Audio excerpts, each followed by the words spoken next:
ahini nyame na de ma enkanyankopon ahini antimi ntofie na mpanyimfo wo ho na akonwa na akwala tena so enya ne pe enya ne sika ne na hofa na ho de nyame na se wona bedi abusua nanim enti na nyame de ma no enti so omododo ne nyina omukogina ye no na se wontimi na nyame de ama na mo mfa abufuo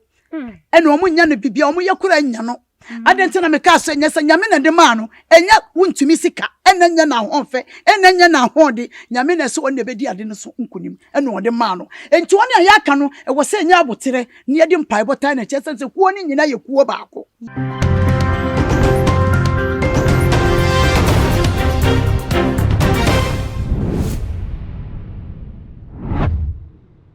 Ebusia wonim se abefunim de ena sesei ewoso wonim se wontimi bibia ewo wiase sesei abra wonfo abefunim de emfa nka ho wosan so enim se sesei no ebesonsum nsam so a abefunim de asan abewremu ana aso daye wonti ase wodaye so ache wodaye so entimi mbem edonchi enene me kanfo prophet Dr. Abennego ediama ono ena onyankopon enam ne so na ode abefu ewremu ewo sunsun semu a ode ji Nyankopon emma edi from how ene mamane ene omatiti mu erunti onyankopon ene amane so edi a new spiritual science technology edi ababontin a ye freno eye castoplanto technologies meba cha wo hwe prophet Dr. Abennego a owo insam adwagiri castoplanto technologies casting out negativities and planting in positivities. Oh my God, na moody sensem ebasa na wobi atimi tena se totobo aba park so woni fie na we na aba beto dwa ewo ebra eye chama Wontumi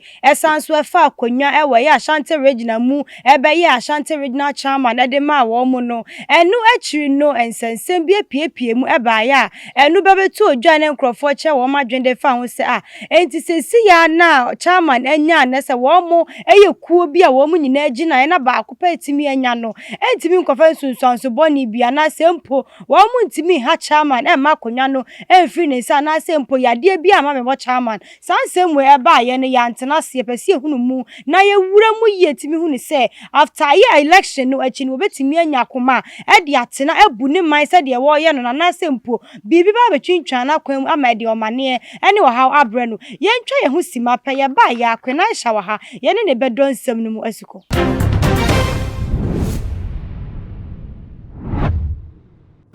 Mirofo mesanso mu akwa babie mu sadia wote ye no wo hu adwuru sansen ka samwei eto atwa kra na so kwedansha ye obi a wonim no yie na wosanso ben no nti no wonim ne ekobia eno nti ne yede nsemwe ababeto ne nasa wa bekire mu monka me ho ani ne eno ensem no asiko ohima akwenansha no na ya asantoa wo ba wodi mmemme ekwa akon minya wumpo abrabo mu tesen nyame adom bibia ye na monso yensu ye hu ye papa boko senkafo awo no ai ya baba chairman ho asem na betu odwana sade wunim no na wonsoso wo ben no na sade ensem kwanu wunim no ede na ebetumi aka fa ho bra wonya ye abatuo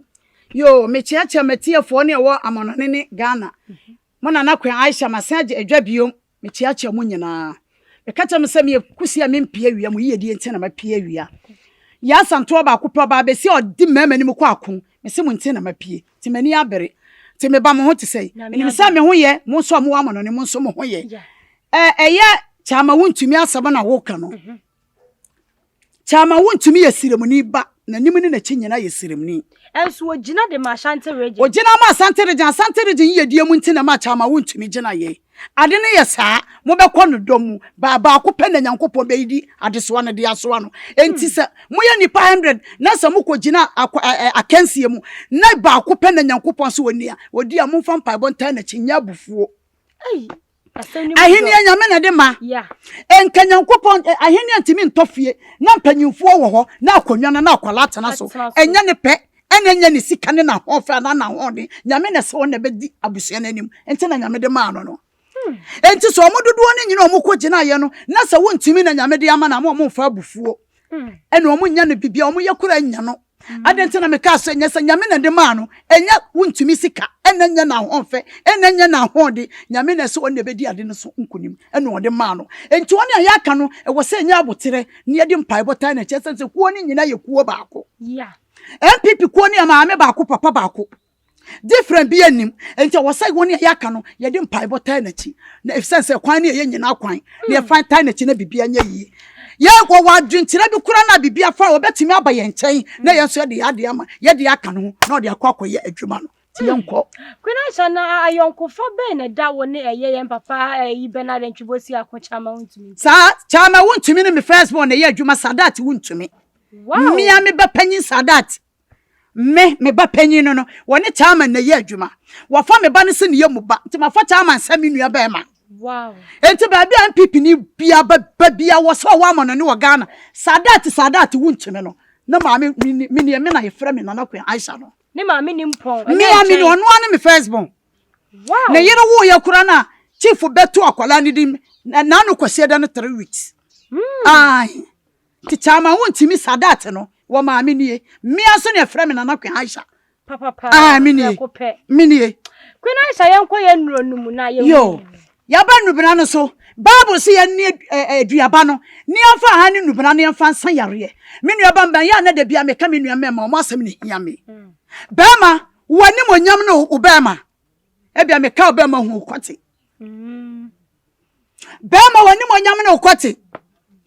esansai so wo sika wadan bibia na so kwate nya adwuma me se me ma odue ni amane hu no ba sa wo ya bema na kwate ya adwuma me do wo nya adwuma nya oba ne be ka cho se wo fe pe ba bi tena me me ya adwuma no ma hwe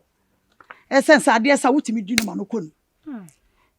na oba so ma oba no musa so wa wi ana na nya sa mistake no meseraw mo oba na nka cho se ye wo fa mabre ma ya so kura hyehye me ene efra no bema wo ba wani mo nyama no wase oba do otena nipa mu no sora na toafo wono nso wonchimai onya ne menses eye oda epua media severe oda me na me ka kire no mi wo adura bia odi beto mi duame se wa wudukura na sa oni ba kuku no hia obaka cho se wo ye virgin na kwen ahya virgin me no me ba yare bi o wa di amanfo nya ne HIV na wuti ne di bebrebe sa bio na kwen ahya ma bra no ase wodi waduro no me di aduro na bra yare na no ase sense obi o wo be ko hospital be ka cho so HIV oba na kwen ahya wa na ma tu aduro yare na ase kura wonya ne bio wow pressure di munya pressure yare bia ye kuro woni pa komam enti so wanya adura betimi ato ase na okọ hospital ne ma opala bi ko bi sinum na ebe juju no bai da ebe sore da no beti wo na oda ka menam wasa woni bibiduro no na tu yare na ase entokuro na beda wa komam na tuatua na moja na ntimi nyu ho afro sane no ni nyina be horo moja no kama pressure ya wa yare bia friend headache wakasa nanum kan sa toilet ekura na gina wutirimu ekura na diama apro wadwenu mu enti na ya na ebobo wanum na wanum ye sentelo enti wonya bibiduro na onuma ebekum kuro no pampa na gina wanum no ade acha wodi ade adokuro wo na hoho no medonyame ni nyina be hye ase ekura emma biom ya wa ma bi o wa mema no bikura obi stretch mass mema no abia bi o mo wonam nyina poto wafa na so otimi frɛ me ana me sister frɛ me na me mu oduro na no meduame owidie ne beto so kama te se na kwen ahya me di esensa wo ya sa ne be ma bia pinchen wonu odwane wo suro widie no obi okwago otimi ndware sapo wode samna me na me kacho hu obi de akwanya akono wontimi ndware sapo wode samna ne fafa no asanfo no wapie temere bia na no onyan so wode twitwa ne ya stretch marks ni ya na ye wudi ya obi de ayo poto esem pompo e na pipe bia no ho de hia no so papa na kwen ahya me number na wo frɛ me memu oduru ama stretch marks ni nyina ebetu me se wo hu video no kora wo hu se no sister obi wa mononi wo brɛ enti me ka sisu biom se wo amononi na se ope huhum de a de hia no so beto na ntwi ana se aboa no odwan ojo otua bebe no ma ye huhum adwuma de ama wo me do nyame se wonya adwuma nya aburochire na se me yesa de ne de ma me do na se me de ko hyesie mu a 3 days wo benya adwuma ye buroni ni so be hire adwuma ne de ama eje da wo be ka se wo kɔ Ghana ansa ne wajai me do nyame na wo banso a wono so wo banso a wo aburochire wo aburochire no wonya krata da wonya adwuma nya wo fi abonsanfo so o mpene fa namba ne frɛ me me ye huhum adwuma de ama wa efisa sra ha bi wo ha ye na ebetumi aye enya me na me na aburochire ye nchiko se nche masa ena wukoto odwan na de me se wie no ho no wuto odwan na wuntumi fa nye se me se to na ntwe wuto wuntumi fa ba me wo send sika na ma me wa me ya den de amaw na de krado na wo se me send ma no na ma send krado ni de amaw krado ni e ba pa ba bi na fa sie wodi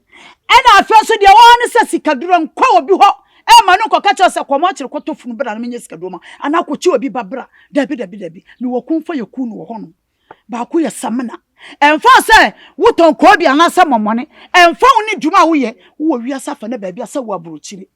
wo fa enu an so woni mrofo no ye djuma so hu wo sika no bo modi ne pesa mana ne spray ni bi na fa ye o me du anya me wo fa sika be buru wo so Kwenaisha na wo ba wakwa awade mfie bebre no onya ba yefunu ngo ba nso e sa na tie sa wote be ma ne fie na sa yefunu no ma wone be ma ne nyina na hi aduro no esense be ma ne be fa oba na be ma ho nsuo akọ na ne oba ne di akọ akohia na nyinsan aba enti aduro me de be ma memo na duro wone ne kunu nyina na be di sa aduro no omumienu nyina na be yesa omumienu nyina na be no sa aduro no na sa ba wo no so be ba sa woba na osi akwan kura na sa aduro no kogu ni yama me dua me ba wo benyima wo na se ohaw ni so firi be ma ne benyim wo be di oba na ma oba na awo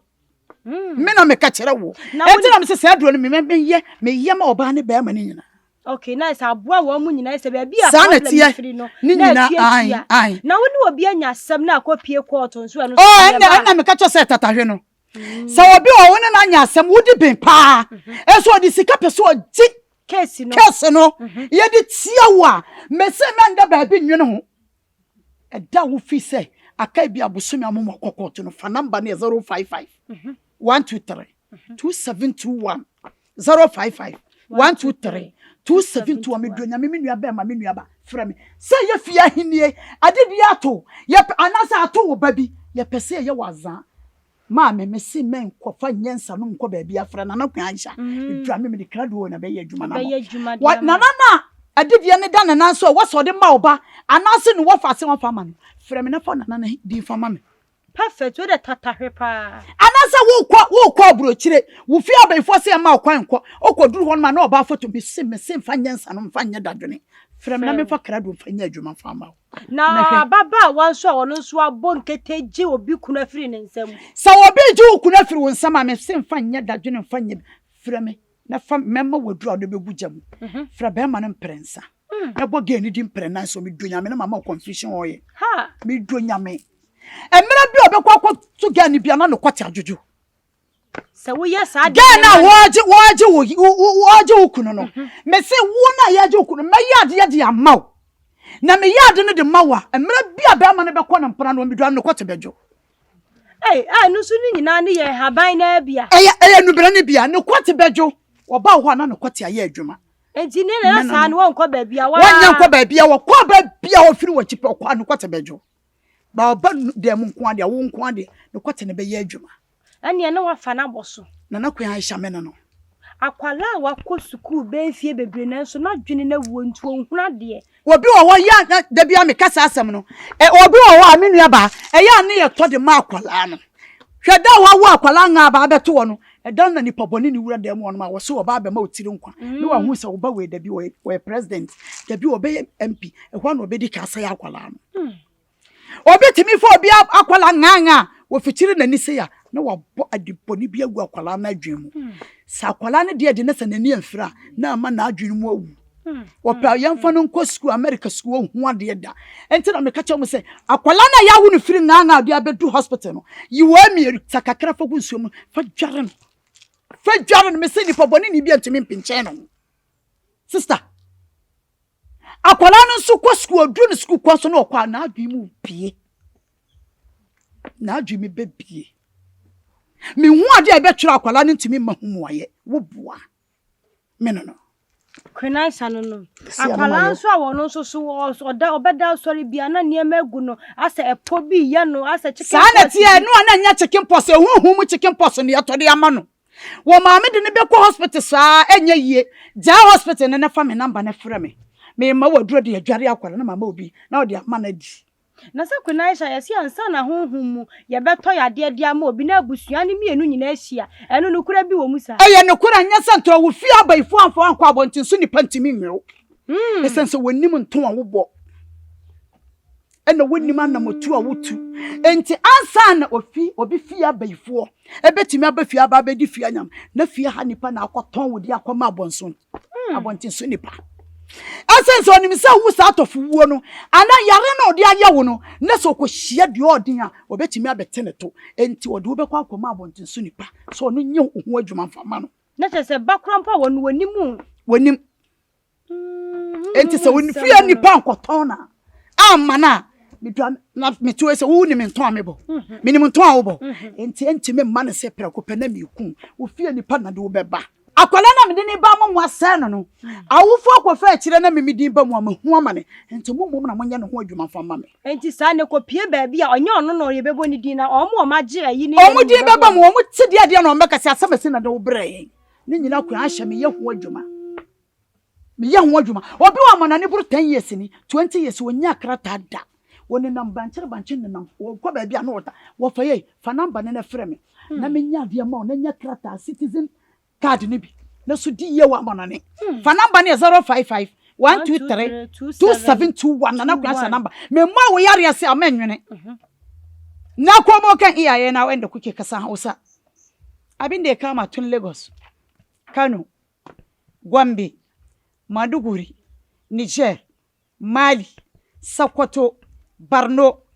Zaria, Zazzau, duk inda ka san Hausa take. Sarki Allah kare ka sarkin Kano. Ubangijin Allah ɗaukaka ka. Da kai da fadawanka Allah ya waitare da lafiya sarki. Na tashi sama. Yarka ce Aisha daga kasan Ghana. Sarki ina ga iyayena da ke kasan Hausa da ubanni suna da yaje ana tana na kuyan Aisha haka nan ne. Yara ne na kasan Asanti na Ghana kuma shine yare na Asanti. Magunguna nike sayarwa wanda yake magunguna gargajiya na gida shi nike sayarwa. Muna da cuta wanda ake ce masa HIV. Akwai ciwon da ake ce mai diabetes. Akwai ciwon da ake ce mai pressure. Akwai ciwon da ake ce mai farfaduwa. Sa'annan akwai ciwon da ya zama ni na mazakuntan namiji. Billahi azim. In ya kwana da mace so ɗaya ba je na biyu ba. Wannan duka matsala ne saboda muna da wata ciwo da ake ce mata koko sannan ga gonorrhea akwai wata ciwo cikin kai yake billahi azimu me shi imma mace ko namiji ta bude bakinta ya kamata ki gudu ko ka gudu kana jin warin bakin shi kaman bangida an ka bude to bi iznillah insha Allah abinda nake nema ne ka doki lamban waya na in ka doki lamban waya na ka kiro ni nana Aisha ga maganin da nake so insha Allah zan nemi maganin kuma in baka sai ka ce to yanzu maganin ya zai shigo ka san Hausa ina neman lamban wayan kai da kanka da adireshin ka bar a kai post office a je a sanda saboda kullum magani na shigowa kasan Najeriya